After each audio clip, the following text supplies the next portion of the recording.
Jesús se retira con sus discípulos en territorio pagano hacia el norte de Galilea, como nos cuenta Mateo en el Evangelio de este domingo, el capítulo 16, los versículos 13 al 20, al llegar a la región de Cesarea de Filipo. ¿Por qué se aleja del centro oficial? ¿Por qué tiene que ir en territorio pagano?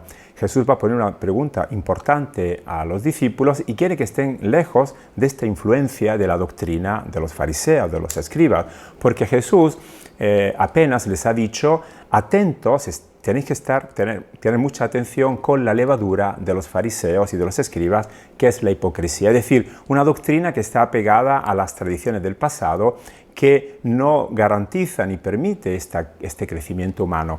Por eso Jesús los aleja de ese influjo de la doctrina de los fariseos, y la pregunta que le pone es importante para comprender la novedad que él trae. ¿Quién dice la gente que es el Hijo del Hombre? Exactamente, Mateo dice en el texto griego, ¿quién dicen los hombres que es el Hijo del Hombre? Este título, Hijo del Hombre, que encontramos en los profetas, tiene que ver con una humanidad que alcanza su plenitud, una humanidad realmente desarrollada. En cambio, los hombres pertenecen a esa humanidad que todavía no ha entrado en ese proceso de crecimiento. Y le contestaron los discípulos, unos que Juan el Bautista, otros que Elías, otros que Jeremías o uno de los profetas. Las respuestas demuestran que la gente no ha comprendido la novedad de Jesús, pero los discípulos tienen también culpa en esta confusión que se ha creado acerca de su persona, porque Jesús los ha mandado ya a predicar el reino, a dar a conocer esa buena noticia. En cambio, los discípulos no han sido capaces de dar a conocer esa novedad de Jesús, tanto es que la gente, los hombres, confunden a Jesús o lo consideran como un personaje del pasado, como un profeta más o como la reencarnación de Juan el Bautista, pero nada que tenga que ver con algo nuevo, con algo que rompa con esas tradiciones o con esas visiones muy apegadas al pasado y a la tradición religiosa de Israel. Él les preguntó, ¿y vosotros quién decís que soy yo? Ahora Jesús quiere que sean sus discípulos los que caminan con él, los que lo conocen de cerca, que van a dar una respuesta más acertada, vista la confusión que reina acerca de su persona. Simón Pedro tomó la palabra y dijo, tú eres el Mesías, el Hijo de Dios vivo. Simón Pedro, con su nombre completo, habla a nombre del grupo, es el portavoz, el cabecilla del grupo, y da una definición de Jesús que, como veremos, será muy apreciada, el Hijo del Dios vivo, el Mesías, el Hijo del Dios vivo.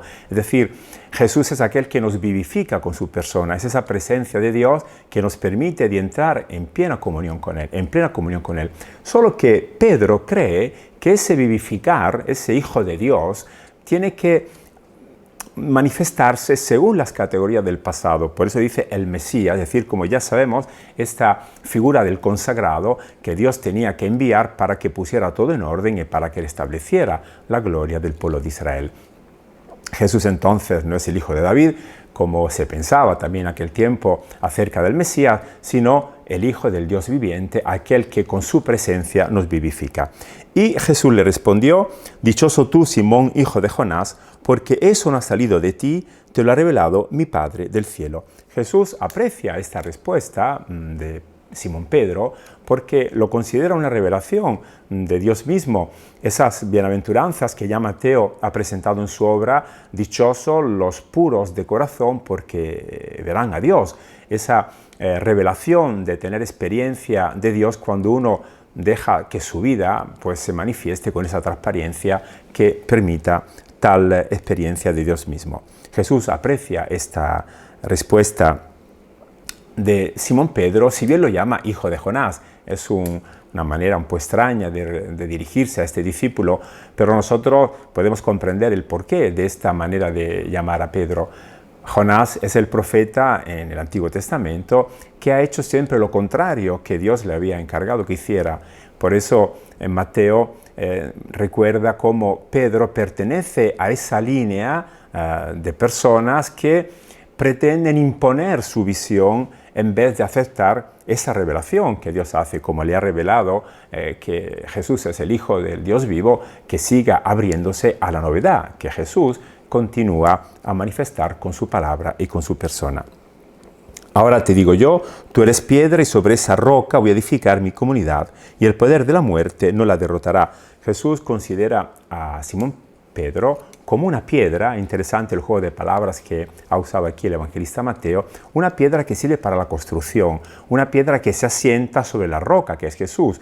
No es que Pedro sea esa roca, no es el juego de palabras entre piedra o Pedro y piedra, sino entre lo que realmente sirve para la construcción y el fundamento que está garantizado, que es la persona de Jesús. Ya el evangelista Mateo ha hablado de esa roca para indicar a la persona sabia, a la persona sensata, que practicando la palabra de Jesús, el Evangelio, es capaz de construir su casa, su vida, su algo bien seguro, como es una roca, que es la persona y la palabra de Jesús. Esta es la declaración entonces que Pedro recibe para que se sienta parte de una comunidad que se construye a través de aquellos que reconocen a Jesús como el Hijo de Dios vivo, una comunidad de personas vivas, vivientes, que reconocen en la persona de Jesús el modelo de vida. El poder de la muerte no la derrotará. En Cesarea de Filipo se encontraban una de las fuentes de la fuente del río Jordán. Había una gran cueva, una gruta, que se consideraba que fuese, de hecho, la entrada al reino de la muerte.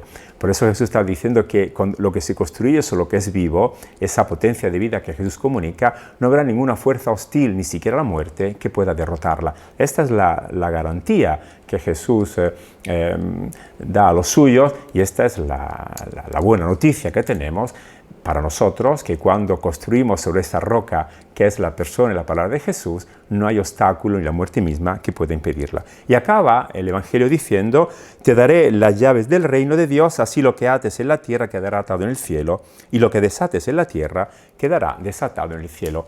Mateo aquí se expresa como un rabino, es una expresión tomada del lenguaje rabínico para el hecho de atar y desatar, para declarar una doctrina o una enseñanza acertada o equivocada. Pedro recibe las llaves no es esa autoridad con la que abrir o cerrar la puerta de una ciudad o de una casa, sino la responsabilidad que Pedro, a nombre de todo el grupo, recibe para que se ocupe del bien de los que viven en esa ciudad, de los que forman parte del reino. Es la responsabilidad para garantizar la salud y el bienestar de todos los componentes de la comunidad. En cambio, ese atar y desatar significa que la comunidad tiene también la autoridad para reconocer o para desechar una enseñanza que no sirve para la construcción de este reinado de Dios.